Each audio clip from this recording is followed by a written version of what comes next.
A day of delay. British MPs, they have voted not to give their approval to the Prime Minister's Brexit deal until all necessary legislation has been passed.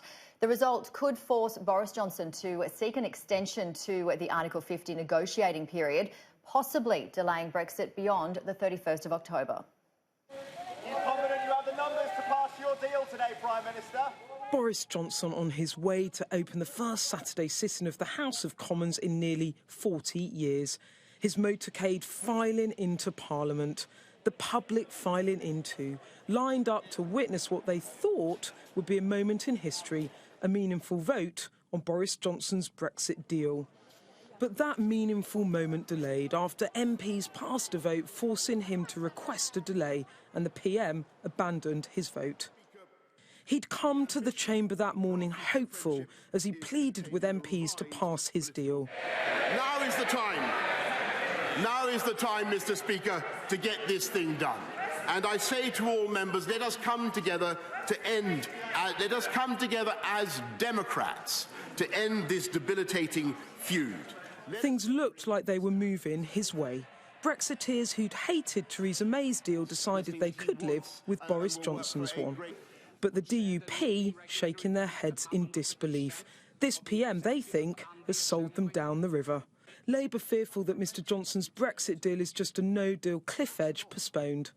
This is a trapdoor to no deal. The idea that this does not lead to a no-deal Brexit is wrong, and nobody should vote for this deal on the basis that it is the way to ensure that we don't leave at the end of 2020 on WTO terms. On her feet, the one person in the chamber who's been in Boris Johnson's shoes. Standing here, I have a distinct sense of déjà vu. I know how you feel. If you want to deliver a Brexit, if you want to keep faith with the British people, if you want this country to move forward, then vote for the deal today.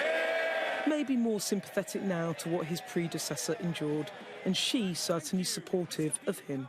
But others support more qualified. This exiled Conservative forcing a vote requiring the PM to ask for an extension whether or not his deal is approved. That then put to the vote. The ayes to the right, 322. The noes to the left, 306. Mr Letwin got his way, the government did not.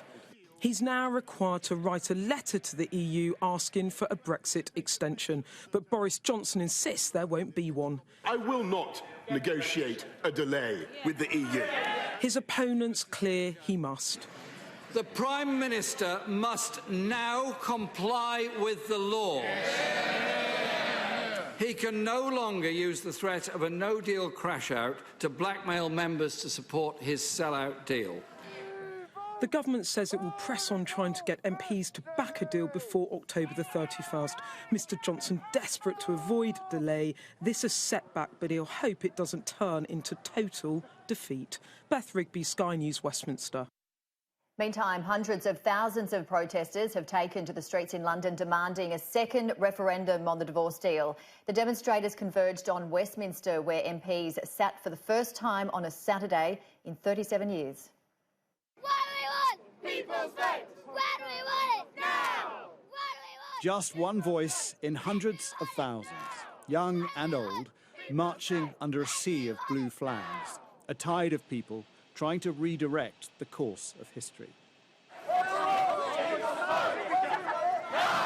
As ever, placards competed for the most imaginative rebuke to Brexit, and those who are driving it. I think we should put it to the people. I think that would be democratic. Some would say that's happened. Well, it's 3 years down the line, things have changed. The deal that they're voting on today is essentially the same deal that he voted against 6 weeks ago. And so there's so much hypocrisy. We're only at the withdrawal stage, so it's a step towards leaving. That's what you're objecting to. Yes, and I'm asking for people's vote.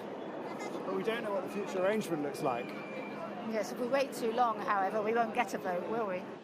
Protesters claim to have taken over the city. Certainly they filled London's broad avenues as they marched towards Parliament Square, which was filled to a squeeze. But for what? One famous campaigner seemed defeated. There's a terrible sadness in the air, like there's a poll all over England about what's happening in that building 50 yards away. It's so sad. Behind the scenes, as speakers lined up to take to the stage, organisers knew Parliament could be on the brink of accepting a deal. We've had 3 years of this. Let's get it done, as Boris Johnson says. What's wrong with that? Well, what's going to happen is people are going to get done by Brexit. The idea that this is the end of the matter is for the birds. It is a decade of hell. Then came the most crucial moment of the day. Would MPs effectively vote to delay their meaningful vote and force the Prime Minister to extend the Brexit deadline?